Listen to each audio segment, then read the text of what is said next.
Stephen R. Covey's book, The 7 Habits of Highly Effective People, continues to be a bestseller for the simple reason that it ignores trends in pop psychology and focuses on timeless principles of fairness, integrity, honesty, and human dignity. One of the most compelling books ever written, The 7 Habits of Highly Effective People, has empowered and inspired readers for over 25 years. It's also played a part in the transformation of millions of lives across all age groups and professions. No matter how competent a person is, they will not have sustained and lasting success unless they can effectively lead themselves, influence, engage, and collaborate with others, and continuously improve and renew their capabilities. These elements are at the heart of personal, team, and organizational effectiveness. We recommend you to read full book, which you can buy from Amazon using the link in the description. You can use this summary as your revision resource. Let's get started. Habit 1. Be proactive. Be proactive is about taking responsibility for your life. Proactive people recognize that they are responsible. They don't blame circumstances, conditions, or conditioning for their behavior. They know they can choose their behavior. Reactive people, on the other hand, are often affected by their physical environment. They find external sources to blame for their behavior. If the weather is good, they feel good. If it isn't, it affects their attitude and performance, and they blame the weather. All these external forces act as stimuli that we respond to. Between the stimulus and the response is our greatest power. We have the freedom to choose our response. One of the most important things we choose is what we say. Our language is a good indicator of how we see ourselves. A proactive person uses proactive language. I can, I will, I prefer, etc. A reactive person uses reactive language. I can't, I have to, if only. Reactive people believe they are not responsible for what they say and do. They have no choice. Proactive people focus their efforts on their circle of influence. They work on the things they can do something about, health, children, or problems at work. Reactive people focus their efforts in the circle of concern, things over which they have little or no control, the national debt, terrorism, or the weather. Gaining an awareness of the areas in which we expend our energies is a giant step in becoming proactive. Be focused on becoming a proactive person. There is a famous quote in the book by an author, which described it better. I am not a product of my circumstances. I am a product of my decisions. Habit 2. Begin with the end in mind. Begin with the end in mind is based on imagination, the ability to envision in your mind what you cannot at present see with your eyes. It is based on the principle that all things are created twice. There is a mental creation and a physical creation. The physical creation follows the mental, just as a building follows a blueprint.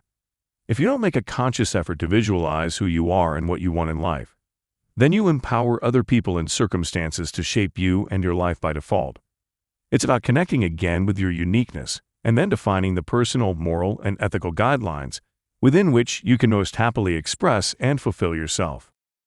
One of the best ways to incorporate Habit 2 into your life is to develop a personal mission statement. It focuses on what you want to be and do. It is your plan for success. It reaffirms who you are, puts your goals in focus, and moves your ideas into the real world. Your mission statement makes you the leader of your own life. You create your destiny and secure the future you envision. Habit 3. Put first things first.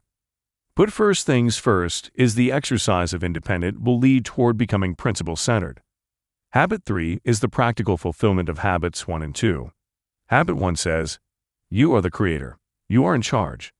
Habit 2 is the first mental creation, based on imagination, the ability to envision what you can become. Habit 3 is the second creation, the physical creation. This habit is where Habits 1 and 2 come together. It happens day in and day out, moment by moment. It deals with many of the questions addressed around time management. But that's not all. Habit 3 is about life management as well, your purpose, values, roles, and priorities.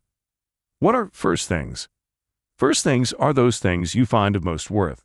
If you put first things first, you're organizing and managing time and events according to the personal priorities you established in Habit 2.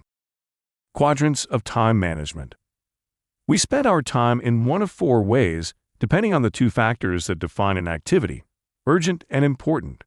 Urgent means it requires immediate attention. Urgent things act on us and are usually visible.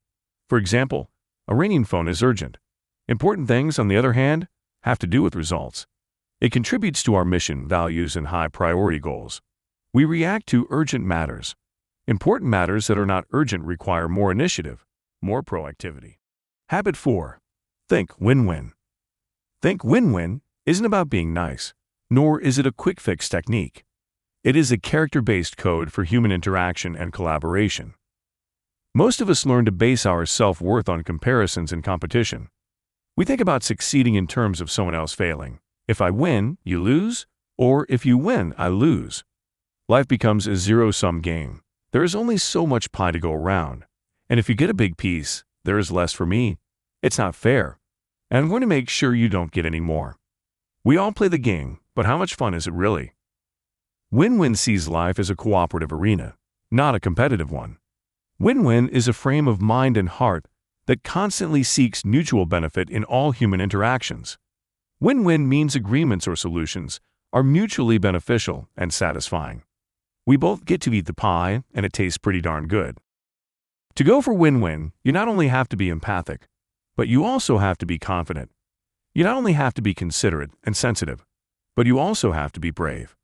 That balance between courage and consideration is the essence of real maturity and is fundamental to win-win. Habit 5. Seek first to understand, then to be understood. Communication is the most important skill in life. You spend years learning how to read, write, and speak. But what about listening? What training have you had that enables you to listen so you really, deeply understand another human being?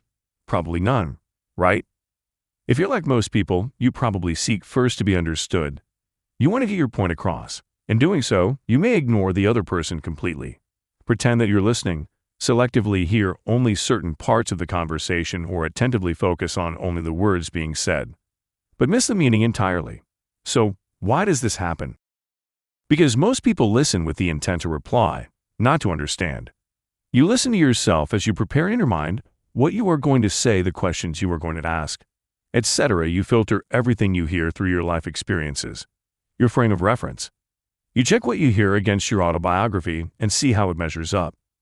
Consequently, you decide prematurely what the other person means before they finish communicating. Do any of the following sound familiar? You might be saying, "Hey, wait a minute. I'm just trying to relate to the person by drawing on my own experiences. Is that so bad?" In some situations, autobiographical responses may be appropriate, such as when another person specifically asks for help from your point of view, or when there is already a very high level of trust in the relationship. Habit 6. Synergize. To put it simply, synergy means two heads are better than one. Synergize is the habit of creative cooperation. It is teamwork, open-mindedness, and the adventure of finding new solutions to old problems. But it doesn't happen on its own. It's a process, and through that process, people bring all their personal experience and expertise to the table. Together, they can produce far better results than they could individually. Synergy lets us discover jointly things we are much less likely to discover by ourselves. It is the idea that the whole is greater than the sum of the parts.